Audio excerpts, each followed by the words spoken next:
friends, it's Rana, and today we will take a look at all the books that have been catching my eye lately, that I have been interested in, whether to read sooner or later, by taking a look at my to-be-read shelf on Goodreads to see what books are on my radar lately, and I'm gonna talk about all the books I added to my Goodreads TBR shelf since the start of this year, i.e. for the past 5 months. And it turned out that I have added 40 books to my TBR list on Goodreads since the start of the year, which is a little bit a lot because the entirety of my TBR shelf contains a little bit over 300 books, so 40 books in less than 5 months is a lot. And I think it is due to the fact that I've been doing my 1-year book buying ban and I haven't bought any books for the past 8 months. That's why I have been going crazy with adding books on my virtual TBR. But don't worry, I'm not going to talk in depth about 40 books in one video. I'm just gonna tell you why I added them, why they sounded interested to me, and a small bit about what the book is about. Maybe you will find new books by watching this video. And by the way, I stole this video idea from my friend Lana from Lana X Libris. She always makes these videos and she calls them TBR finds, where she talks about every single book she recently discovered and added to her TBR. And I love watching her videos because I always discover new books that sounds interesting to me because we have similar reading taste. That's why I'm going to steal this video idea and make a video like this, every 2 or 3 months, whenever I accumulate a good number of books to talk about. Now, let's go to my TBR shelf on Goodreads. I currently have 301 books on it. And let's see what books I added to this list since the start of the year. And the first book I added to this list is on the 2nd of January. It is a Japanese book translated to English called No Longer Human by Osamu Dazai. If you know me, you know that I prefer not knowing much about the books I want to read because I prefer going into them knowing as little as possible to enjoy them. But let's see what they are about, given that I'm gonna forget what these books are about when I finally pick them up. This book is about a character called Oppa Yozo. He is attempting to understand human beings, and it talks about his life from childhood to him being bullied at school and to adulthood when he tries to commit a suicide. What made me end up putting this book on my TBR is that it is a fictional book, but it is inspired by the author's own life, and some people consider it to be semi-autobiographical, and unfortunately, the author himself unalived himself in real life. He committed suicide. That's why I wanna read this book to see what he went through and what was his last thoughts, given that it is his last work before he died. Then we have a book called Hex by Jenny Fagan. I can't remember what this book is about or where I heard about it from. So let's discover together what this book is about. It is the 4th of December 1591. On this, the last night of her life, in a prison cell several floors below Edinburgh's High Street, convicted with Grace Duncan receives a mysterious visitor, Iris, who says she comes from a future where women are still persecuted for who they are and what they believe. As the hour passes and dawn approaches, Gillis recounts the circumstances of her arrest, brutal torture, confession, and trial, while Iris offers support, solace, and the tantalizing prospect of escape. Okay, I still can't remember who talked about this book and why I added it, but it sounds interesting, so I'm gonna keep it. It sounds like something I might enjoy. Next, we have The Thursday Murder Club by Richard Osman. It is the first book of a series, a mystery thriller series that is very popular in the UK, and many British booktubers talk about this book and say that it is fun and funny and very enjoyable. That's why I added it, because it sounds like a very, very good series. I really want to start it soon, but I need to finish my physical TBR first before reading anything else. Next, we have Tender is the Flesh by Augustina Bastresha. All I know about this book, and I don't want to read the synopsis because I just want to be surprised by this book. It is a horror book about cannibalism. I'm not that type of girl that is obsessed with cannibalism, but it sounds very interesting, and people say that it is scary, and it is a short book. It is 209 pages, so I think I might try to dabble in this type of horror to see if I'm gonna enjoy it or not, even though the concept is very disturbing. Then we have the first nonfiction book on this list. It is The Unwomanly Face of War, an oral history of women in the Second World War. I believe this book is translated to English from Russian, and it sounds very interesting to see the role of women in war and how they contributed in the Second World War. It sounds very interesting to me. I know a lot of you don't care about nonfiction books, especially nonfiction history books, but I really enjoy them.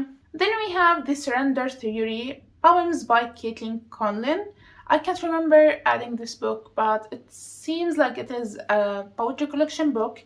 I read a lot of these, if you don't know. So don't be surprised if we encounter 2 or 3 poetry books on this list, because I read a lot of poetry collection books. Then we have The Adventures of Amina Al-Sirafi by S.A. Chakraborty. I just finished reading the last book in the David trilogy last night, and I'm so excited to pick this one. I know I'm not gonna do it before September, but I really am excited to read this book.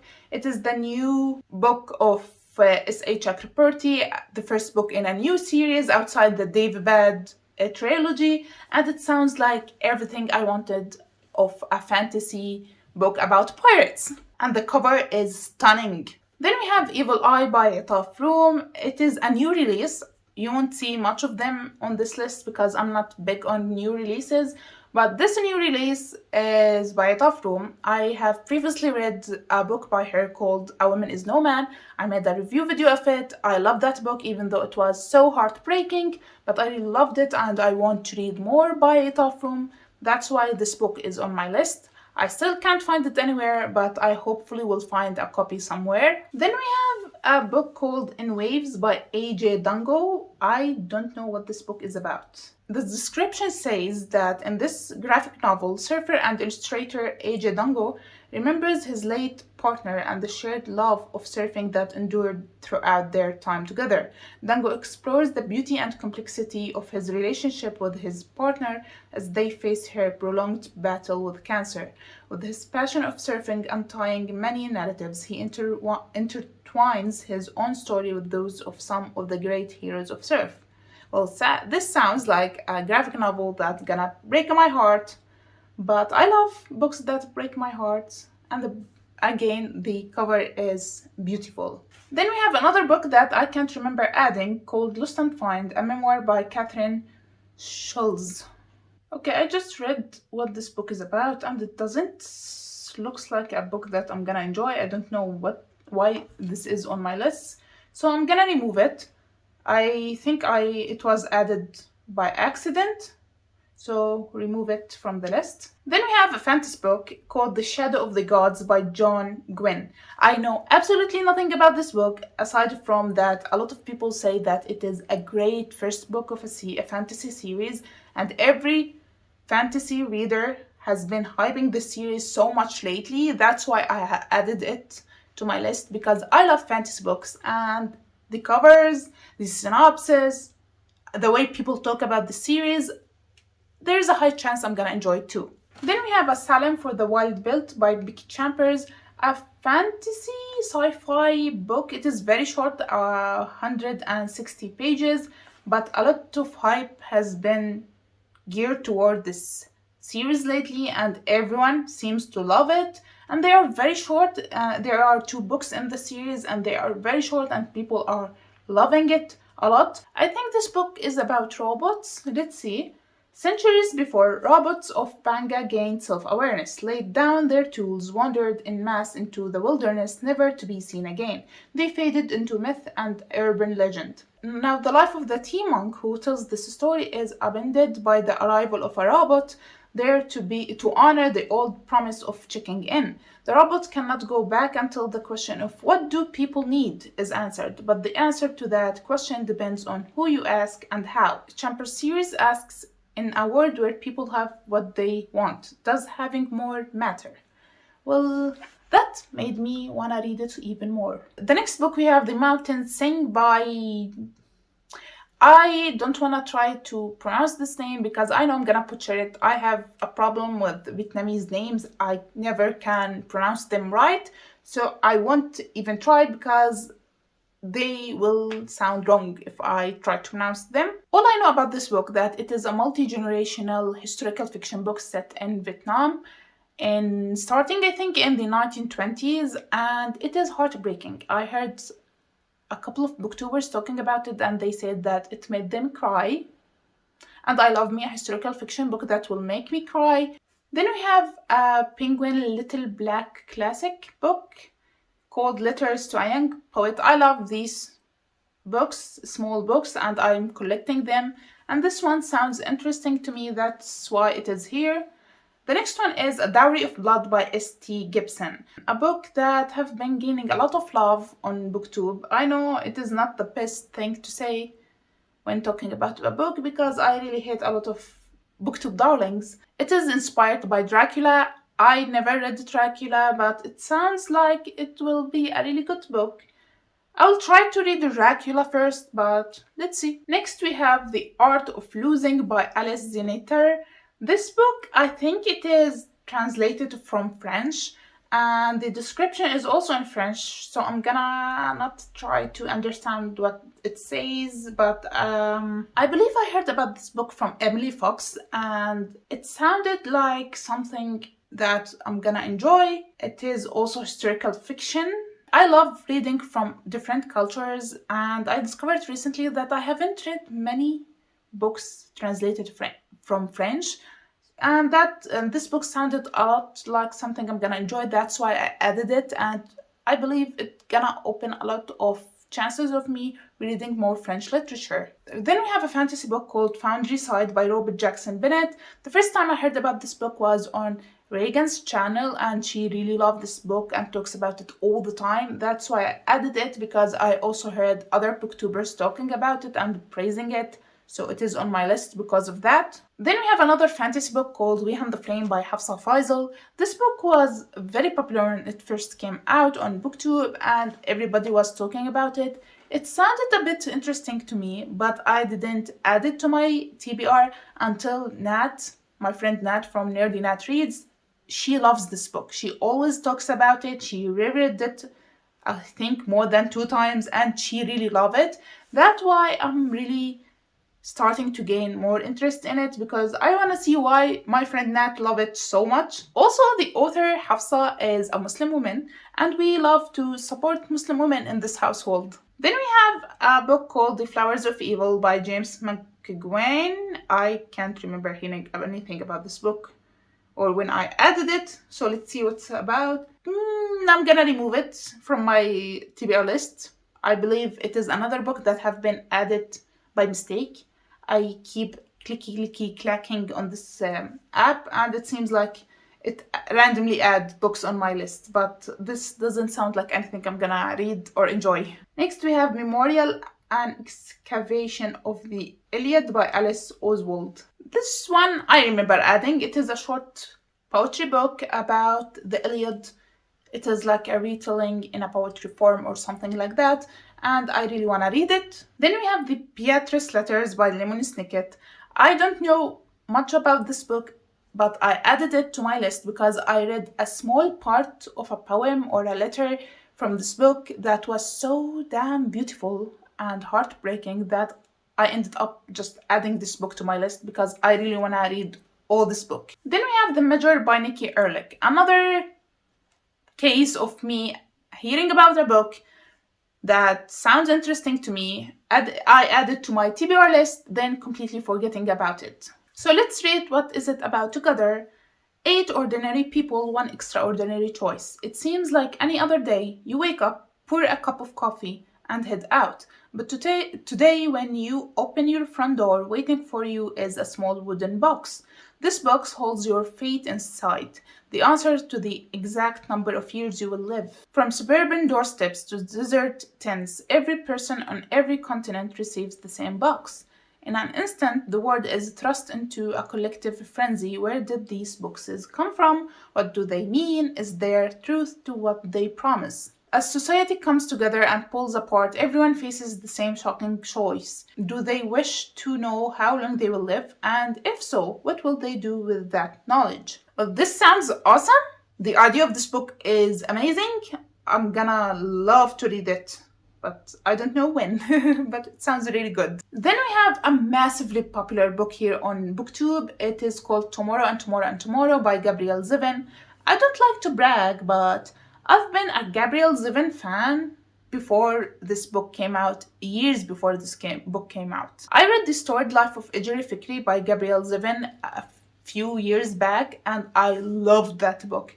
So when this book came out, Tomorrow and Tomorrow and Tomorrow, and everyone was crazy about it and reading it and hyping it up, I was really happy for Gabrielle Zevin because I felt like her talent wasn't appreciated much, and this book blew up, and I think she is receiving the recognition that she deserves. As far as I know, this book is about two friends who decide to make a video game, and people say that this book is heartwarming and heartbreaking, full of funny and sad moments. That's why I'm gonna read it, because I believe that this book is all of these things, because the life of Ejeri Fikri was just like that. Then we have a book called Mu'addabul Ard by Franz Fanon. Let me see what the actual name of this book is. The Wretched of the Earth. The edition I have on my TBR is the Arabic translation of this book. I don't know what this book is about at all, but I heard about it from one of the Arab booktuber that I follow, called Nidal. So it is a non-fiction book about colonialism. Then we have a Japanese book called Kokoro by Natsumi Suzuki. This book, the first time I heard about it was years and years ago in a manga that I was reading, that it mentioned it, and it said that it is one of the most popular books in Japanese literature. One day in February, a booktuber talked about it, and I remembered that I wanted to read this book when I first heard about it, so I immediately added it to my TBR. Then we have Sea of Strangers by Lang Leaf. I can't remember adding this book to my list again, because I once read her poetry book and hated it. So why this book is on my list, I have absolutely no idea. So let's remove it, because I honestly really disliked her previous book that I read years ago, so I don't know what this book is doing on my list. Then we have Book of Secrets, Anonymous Secrets from Strangers Around the World by Thuraya. Thuraya is a YouTuber that I have been following for quite a long time. She makes street interview with strangers. I'm pretty sure that you stumbled upon one of her videos. They are so popular. I still watch her till this day. And she recently published this book, a book of secrets. Her followers and subscribers reached out to her by sending secrets to her, and she published them anonymously through this book. I really love her channel so much and the message behind it. That's why I am really interested in reading this book. Next we have I'm Still Alive by Kate Alice Marshall. Again, I have a really bad memory. I can't remember what this is. After Jess is alone, her cabin has burned to the ground. She knows if she doesn't act fast, the cold will kill her before she has time to worry about food. But she is still alive for now. Before, Jess hadn't seen her survivalist of the grid dad in over a decade, but after a car crash killed her mother and left her injured, she was forced to move to his cabin in the remote Canadian wilderness. Just as Jess was beginning to get to know him, a secret from his past paid them a visit, leaving her father dead and Jess strained. After, with only her father's dog for company, Jess must forage and hunt for food, build shelter, and keep herself warm. Some days it feels like the world is out to destroy her, but she's stronger than she ever imagined. Jess will survive, she has to, she knows who killed her father, and she wants revenge. That sounds intense. I believe that the reason why I added it, because this synopsis is amazing. It makes you want to read the book and know what happened. Then we have Just Mercy, a story of justice and redemption by Brian Stevenson. This is a non-fiction book that I never heard about before, and I can't remember who exactly talked about it on one of their videos here on YouTube. Let me read you what the book is about to make you have an idea why I was intrigued by it. Brian Stevenson was a young lawyer when he founded the Equal Justice Initiative, a non-profit law office in Montgomery, Alabama, dedicated to defending the poor, the incarcerated, and the wrongly condemned. Just Mercy tells the story of E.G. from the early days with a small staff facing the nation's highest death sentencing and execution rates, through successful campaign to challenge the cruel practice of sentencing children to die in prison, to revolutionary projects designed to confront Americans with our history of racial injustice. One of Age's first clients was Walter McMillan, a young black man who was sentenced to die for the murder of a young woman that he didn't commit. The case exemplifies how the death penalty in America is a direct descent of lynching, a system that treats the rich and guilty better than the poor and the innocent. You can't deny that this book sounds like something up my alley and a very important book to read. Next we have an Arabic book called قضايا المرأة بين التقاليد الراكدة والوافدة by Muhammad al-Ghazali. This book, I believe, is a short book about women issues and women rights and whatever. And as far as I know, it is not translated to English. Then we have As Long as the Lemon Trees Grow by Zulfa Qatu. This book, I've been seeing it around a lot lately, everywhere. And I didn't realize that it is by a Syrian author. And when I found out that, I immediately put it on my TBR list because I'm Syrian, if you don't know, and I love supporting other Syrian authors who write in English. And as we said previously in this video, we love supporting Muslim women in this household. Then we have Changing the Tides by Shelby Lee. I never saw this book anywhere on the internet. I just stumbled upon it in a bookstore. I loved the cover. I flipped through the pages and found out that it is a modern poetry collection book, and I immediately added to my TBR on Goodreads because I'm still in a book buying ban, but I want to read this book, so I added it. Next we have A Terrible Kindness by Joe Browning Rowe. In the same bookstore visit that I found Changing with the Ties, I found this book, loved the cover. When you pick up the book, we have at the front cover a small kid, a small boy in it, but at the back of the book, we have him grown up. And I really loved the idea of the cover and the book, and I read about it online, and it seems like a really good book. It is in October 1966, and William Lavery is having the night of his life at the first black tie do.